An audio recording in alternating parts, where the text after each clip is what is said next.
Yo soy Óscar, vengo de ARU. Primero de todo, dar las gracias a la organización por contar con nosotros. Y bueno, yo voy a hablar un poquito la experiencia que tenemos dentro de ARU, concretamente aquí en la oficina de Madrid, de BIM en infraestructuras. Pero me voy a referir a BIM en infraestructuras, lo que es obra civil pura y dura. No cuando la gente habla de infraestructura y me presentan un campo de fútbol o una estación de metro. Al final eso no deja de ser un edificio. Vamos a ir a lo que es modelo de obra lineal, utilities, todo ese tipo de utilities.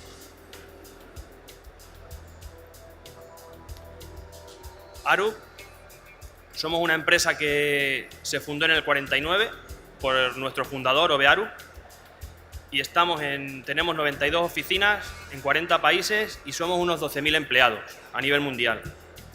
Concretamente aquí en España llevamos como 20 años. La experiencia que tenemos internacional es bastante alta. Ahora mismo estamos trabajando y colaborando en muchos proyectos internacionales con otras oficinas de ARU.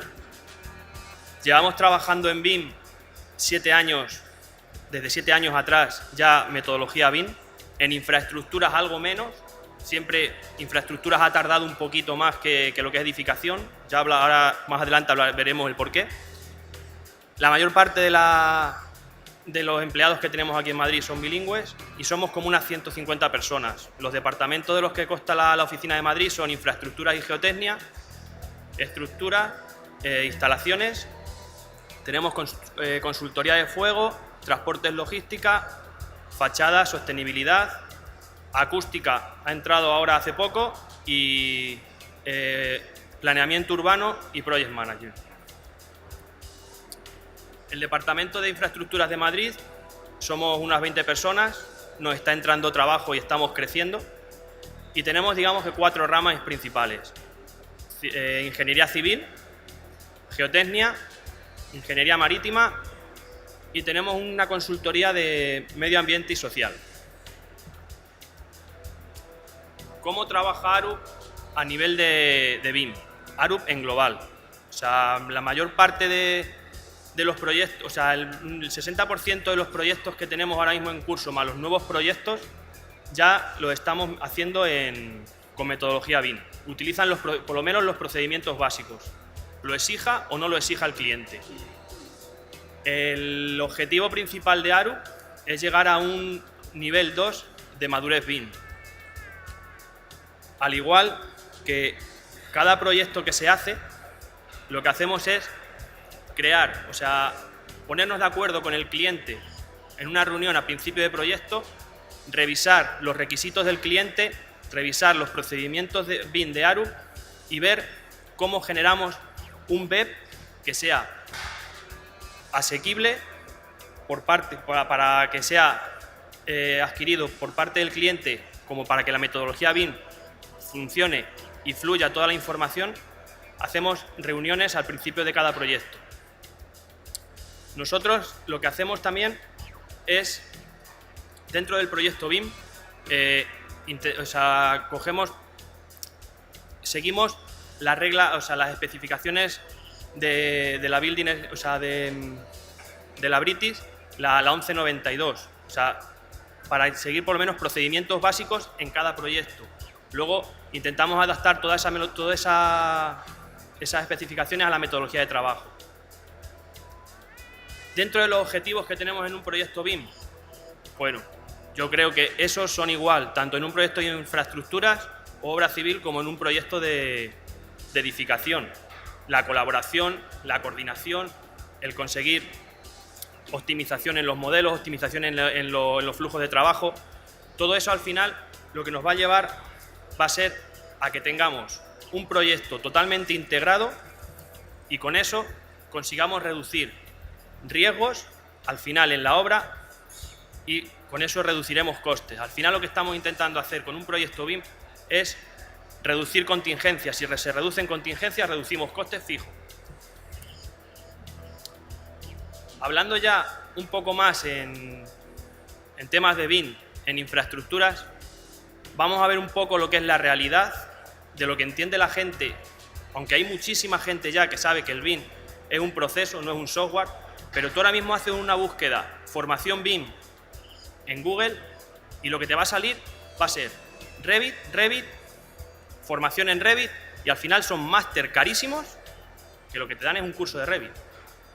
Y aquí hay gente que tiene máster muy buenos, que te enseñan más de un software, pero muchos se dedican solamente a un determinado software. Con esto no estoy echando tierra sobre Revit porque es un gran programa, ¿vale? Nosotros también lo usamos. Pero da un poco de rabia decir, es un proceso, no solamente es un software. Luego hablamos también del tema de la conectividad, de cómo compartir información. Tenemos que en edificación toda la gente usa el IFC, pero nosotros no tenemos IFC como tal. Entonces a nosotros eso nos lleva a tener problemas de conectividad, problemas para compartir información. Es más, los software que nosotros normalmente usamos pueden leer, algunos pueden leer el IFC, pero no pueden transmitir información en IFC. El caso de ahora mismo las dos grandes, Bentley y Autodesk, si vamos a la AutoCAD Civil 3D o al Power Civil antiguo Inroad, no podemos exportar en IFC. Otra cosa que también se dice es que del modelo saldrán modelos 3D y modelos y dibujos en 2 dimensiones. Hay que tender cada vez más a intentar entregar la mínima cantidad de planos, tener modelos que se puedan manejar en obra, con tabletas. Con lo cual, ahí todavía, y sobre todo nosotros en infraestructuras, que te coge un tramo de carretera, tienes que ir con el cargado con los planos, tienes que estar en obra, tienes que transmitir información. Mejor tener que el jefe de obra tenga una tableta, pueda estar consultando continuamente los datos a tiempo real. También tenemos problemas a la hora de exportar en formato COVID. Con lo cual, haríamos la siguiente pregunta. ¿Realmente hay diferencia entre infraestructuras, en BIM en infraestructuras y BIM en edificación? Yo creo que sí, sobre todo a nivel de software hay bastante diferencia. Hay otras diferencias que las veremos ahora, pero a nivel de software, tanto el software común de edificación se está quedando atrás en cuanto a lo que es temas de infraestructuras, como el software de infraestructuras necesita evolucionar todavía un poco más para llegar al nivel de tecnología BIM, igual que están, por ejemplo, los software de edificación. Como he dicho, sí que hay diferencias en un proyecto de infraestructuras. Entre ellas, la principal que tenemos es la escala del proyecto. Aquí tenemos un ejemplo, por ejemplo, Crossrail. Arup está metido en Crossrail. Esto es un proyecto que es una obra lineal, tiene un montón de kilómetros, tiene túneles, tiene vía en superficie, hay un montón de contratos, hay un montón de actores dentro del proyecto. El proyecto es grandísimo, hay que partirlo en modelos, cada empresa tiene un modelo, pero todo al final tiene que fluir en un mismo modelo, con lo cual no es lo mismo estar acotados a un edificio, por muy grande que sea, que a un proyecto de este tipo. La complejidad, como estaba diciendo antes, aquí tenemos un organigrama de un proyecto que estuvimos trabajando, no puedo contar cuál es, pero que estuvimos trabajando hace poco. O sea, el organigrama solamente ya, y este no es muy complejo, pero los hay en los que cada cuadradito de esos al final no deja de ser un modelo BIM que es un modelo federado, que tiene otros submodelos debajo, cada uno de un consultor, cada uno de una empresa. Al final todo eso tiene que estar todo gestionado, la información tiene que fluir adecuadamente y tiene que ser bastante fácil, pero en proyectos de infraestructura suele ser bastante complejo. El software, aunque hablaremos más adelante, pero el software, por ejemplo, que hay ahora mismo, aunque hay muchísimo software, pero los 4 principales software, cuando hablas de BIM, te salen estos 4, Revit, Allplan, Aecosim y ArchiCAD. Pero son software que realmente están pensados desde el punto de vista de edificación, no están pensados para infraestructuras. Lo que he dicho al principio, o sea, infraestructura cuando hablamos de obra civil, no vayamos. Nosotros hemos hecho un estadio ahora en Qatar, es una infraestructura grandísima, pero al final prevalecen los programas de edificación. Las librerías de objetos normativas igual son totalmente diferentes. O sea, yo no puedo usar las familias de Revit o, por ejemplo, tengo que estar creándome familias o elementos para poder usar yo con totalmente diferentes. Ellos funcionan, por ejemplo, simplemente, ellos trabajan en milímetros, nosotros trabajamos en metros. Ya hay que estar jugando ahí, hay programas que dan problemas a la hora de generar esos elementos. Y una cosa importantísima, como pongo aquí, ¿dónde está nuestro IFC? Sí que hay algo en IFC para trazado, pero todavía no está implementado en los software, además de que hay problemas. Yo las últimas noticias que tenía era que el tema de IFC está logrado para trazado, pero hay un problema. Aquí en España usamos clotoides y por ahí fuera están usando espirales como curvas de transición. Ya ahí hay un problema, no funcionan igual. ¿Qué pasa? Que nos tenemos que buscar la vida de conectar los software de alguna manera. Y para mí, un software que la gente no le tiene como un software BIM, para mí es el Excel. Si conseguimos conectar los software mediante Excel, estamos disminuyendo mucho en los flujos de trabajo. ¿Cómo gestionamos al final los proyectos? Primero, para gestionar el proyecto tenemos que tener claro la cantidad de software de la que disponemos. En Arus, por suerte, disponemos de más software del que yo he presentado aquí. No es como empresa grande tenemos esa facilidad, tenemos convenios con las casas de software, pero hay empresas que no pueden llegar a este nivel y eso es dejarse dinero en software. Nosotros ahora mismo estamos usando los principales software del mercado, tanto para diseño, para producción, análisis, sobre todo para la colaboración en proyectos internacionales que trabajamos varias oficinas juntas.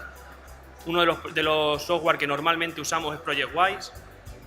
Al final hay muchísimo software, pero no puedes tener un equipo que sepa todo este software.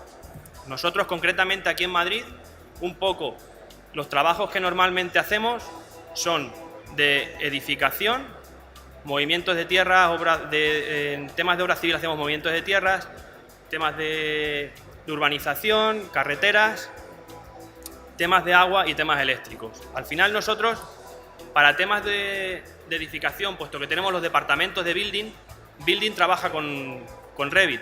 Nosotros cuando tenemos algo de edificación o usando un plugin que nos convierte esos modelos en DGN, se modela en Revit, pero para lo que es la transmisión de información usamos el iModel. Nosotros cuando empezamos a ver por qué trabajar de esta manera, lo que primero buscamos fue que los software, que por el camino no se nos quedase información. Hicimos un estudio de software, a ver de todo lo que disponíamos dentro de la casa, a ver con cuál nos sentiríamos más cómodos. Al final lo que hicimos fue usar a Ecosyn en edificación, en obra civil y en geotecnia el GIN y el Power Civil. Power Civil es el antiguo Inroads. En hidráulica, SewerCAD, SewerGIM y Power Civil. Power Civil tiene luego un módulo que es el SUE, Surface Engineering Utilities. Y para temas eléctricos igual, el Power Civil, porque tiene su parte de Utilities. En temas eléctricos normalmente lo que hacemos es la obra civil de la parte eléctrica, luego ya todo el tema de circuiteado, todo cuando se encarga el equipo de instalaciones. ¿Por qué elegimos este software? Como he dicho antes, nuestra principal preocupación era no tener que exportar y poder coordinar la información, ya fuese la gente de agua con la gente de movimiento de tierras, con la gente de building. Teníamos que ver de alguna manera cómo, sin tener que estar exportando a un IFC, ¿por qué? Porque algunos programas no los podía ver cómo podíamos transmitir esa información de forma exitosa. ¿Por qué elegimos estos software? Porque al final, debajo de ellos, tienen MicroStation. MicroStation al final, estos software lo que hacen, generan un DGN. O sea que cualquier ingeniero, cualquier delineante tiene que consultar la información, aunque no sea un modelo que él controle y no sea su especialidad, puede abrir ese modelo, meterle como una referencia externa y tenerle para coordinar la información.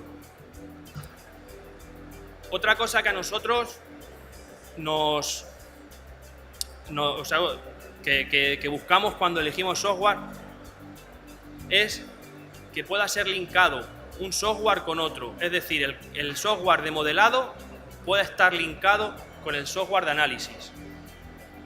Eso, al final, lo que buscamos es la bidireccionalidad entre software, pero cuidado con la bidireccionalidad, o sea, es muy peligrosa, porque eso de dar al botoncito que te lo haga automáticamente, la primera vez sí, o sea, yo voy a generar un modelo de nudos, por ejemplo, en temas de agua, en SUE o Power Civil, y se lo voy a pasar a la gente de análisis. La primera vez va a ir muy bien, la gente de análisis me va a volver a pasar ese modelo, va a quedar ya actualizado. Si por cualquier cosa viene un cambio, yo tengo que añadir un nodo, quitar un nodo, cuidado con eso no es tan fácil decir, venga, ahora lo vuelvo a mandar, cuidado, porque cada nodo tiene un ID, hay que tener cuidado con los IDs de los elementos. Entonces nosotros lo que hacemos es que, mediante una hoja Excel, lo que he dicho antes, conectamos el software de modelado con el software de cálculo, y a su vez, el software de cálculo, cuando pasamos información del modelado al de cálculo, pasamos en una base de datos en Excel. Aquí podréis ver ahora un vídeo de cómo se gestiona. Aquí está pasando desde Power Civil la información de la geometría a la hoja Excel. Como veis, la hoja Excel está vacía. En el momento que mapeamos las columnas para que se linken, la hoja Excel, aunque esté abierta, se rellenará, y esa hoja Excel será la que nosotros transmitamos y tendremos conectado el programa de análisis.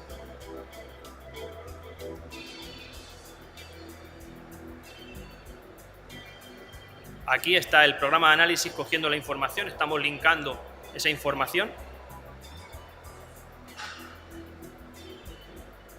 Y ahora automáticamente ya tenemos la geometría. La gente de los ingenieros ya pueden empezar a analizar toda la geometría.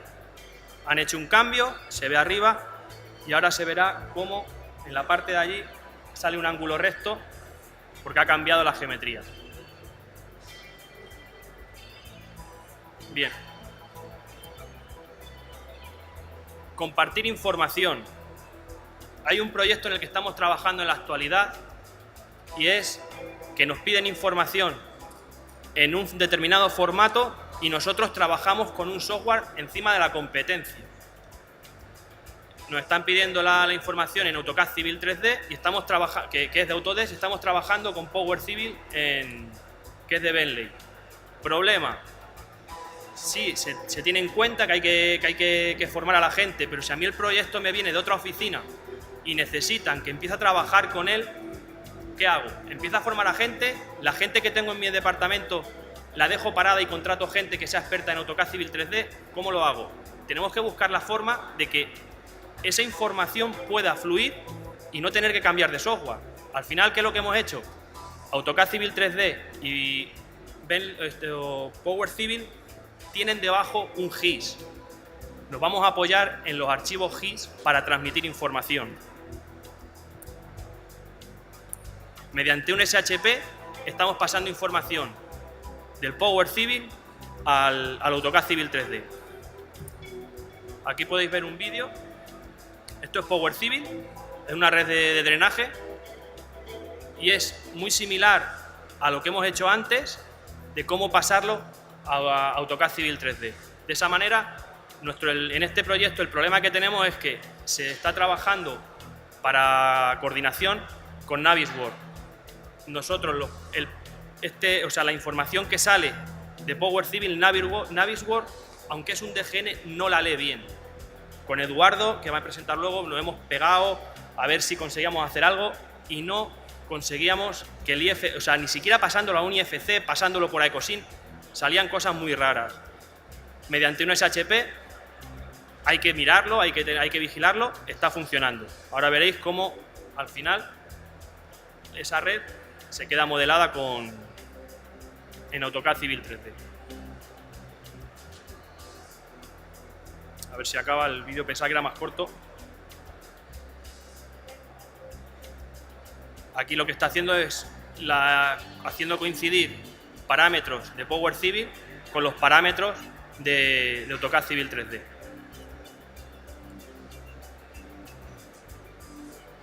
Aquí se ve la red, la ponemos en 3 dimensiones y tenemos los pozos y las tuberías. Otra cosa a la hora de gestionar nuestros proyectos. El GIS y el BIM son primos. Tienen el apellido Information en común. ¿Por qué no apoyarnos en el GIS para trabajar en BIM? Entonces, una forma es, cuando antes de empezar el proyecto y no tenemos todavía información de cartografías, y como ya sabéis todos, te piden que esto se empiece ya, hay que empezar a trabajar, pero los topógrafos no han sacado cartografías, no tenemos información todavía de cartografía, de la cartografía del proyecto, pero en GIS posiblemente haya información. Apoyémonos en GIS, por ejemplo, para las redes de drenaje. Vamos a ver las cuencas de aportación que tenemos en esa obra. Podemos verlo con GIS, ver diferentes, planos de alturas, planos de pendientes, cuencas de aportación, qué ríos, qué arroyos, qué cuencas fluviales tenemos por allí. Esa información la vamos a pasar al modelo BIM, concretamente mediante los archivos de GIS, a Power Civil, que es con el que nosotros trabajamos, y con Power Civil, una vez que hayamos modelado, podemos pasar esa información en 3 dimensiones o en planta para ser gestionado y visualizado de una forma más ligera y más fácil en un GIS. Por eso hablamos de GIS, BIM, GIS. O sea, primero usamos GIS, pasamos, modelamos, diseñamos en BIM, metodología BIM, y pasamos la información a un GIS. Eso también lo podemos ver con los entregables. Al final, los entregables, los formatos que vamos a usar, el Office, que todo el mundo usa el Office, pero nosotros también usamos el iModel como método de transmitir información entre unos modelos y otros. El iModel no deja de ser un archivo DGN, que es un repositorio de información.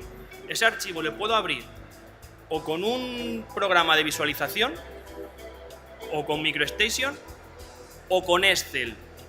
Es un archivo vectorial, es un archivo que tiene elementos geoespaciales, pero lo podemos abrir y sacar toda la información con un Excel. Lo que he dicho, apoyarnos también en ESRI para que cuando acabamos un modelo, en un modelo BIM ya haya venido de la construcción, tengamos ya los as-built, esa información intentemos pasarla a un GIS de forma que la gente de mantenimiento no tenga que tener el modelo pesado de diseño para gestionar la infraestructura. Al final lo que nos interesa es dejar esa información a alguien que vaya con su tableta, a la gente de mantenimiento, se recorra no sé cuántos kilómetros viendo dónde tienen problemas, tener localizados todos los problemas. ¿Eso cómo lo haríamos? Mediante el GIS. Y luego hay otra cosa, lo que he dicho antes, hay que tender un poco a olvidarnos de los planos en 2D, aunque eso va a tardar muchísimo tiempo, pero con los planos, con el formato en PDF, podemos meter iModel dentro de los PDF o generar tanto desde Revit, desde Aecosim, desde Power Civil, podemos generar modelos 3D. Si ese PDF le tenemos bien calibrado, en una infraestructura podemos llevarnos un PDF interactivo y estar midiendo en él. La organización. Cómo gestionar la organización. Al final lo que tenemos que hacer en un proyecto es, al igual que en cualquier otro proyecto de BIM, es establecer bien los roles y las responsabilidades de cada persona. ¿Quién va a ser el que va a llevar toda la información? ¿Quién se va a ocupar de cuidar que la información vaya llegando de uno a otro? ¿Quién va a ser el que va a estar modelando? Eso tiene que estar muy bien jerarquizado y dicho quién es el que lo hace. Tener un flujo de trabajo claro. Ese flujo de trabajo hay que establecerle y tenerle por lo menos en el web al principio del proyecto, de forma que la información, cuando empieza a fluir y el proyecto empieza a estar en esos momentos en los que todo el mundo corre para todos sitios, tener un flujo de trabajo, es decir, no, tú tienes que pasárselo a tiene que chequearlo esta persona. O sea, eso tiene que estar también bastante claro. Estándares, coordenadas, hay muchos proyectos, por ejemplo, de una infraestructura que conviven obra civil y edificación. Como todos sabemos, las coordenadas de un proyecto que está modelado en Revit no son las mismas que las que tiene un modelo de trazado. Hay que ver cuáles van a ser las coordenadas del modelo de Revit, cuáles van a ser las coordenadas del modelo de obra civil, que eso cuando se saque la información o importemos algún modelo de ellos para coordinar, no tengamos que estar convirtiéndolo, pasándolo ahí a mano a unas coordenadas a otras. Tiene que estar bien, tiene que estar las coordenadas establecidas desde el principio. Todos los estándares de líneas, cómo quiere el cliente que se presente, todo eso tiene que estar bien acordado. Los LODs.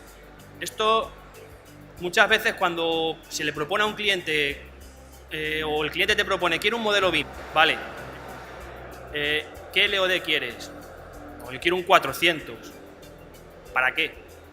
¿Para qué un 400 en ciertas cosas? Puedes tener, para las primeras fases de proyecto, puedes trabajar con un LOD 100 o un 200. Pero cuidado, mucha información y muchos elementos se van a quedar en ese LOD durante todo el proyecto. No significa que porque vayamos llegando ya al final del proyecto haya que cambiar el LOD. Una topografía, por ejemplo, ¿para qué voy a cambiar yo el LOD de un 200? Voy a cambiarle.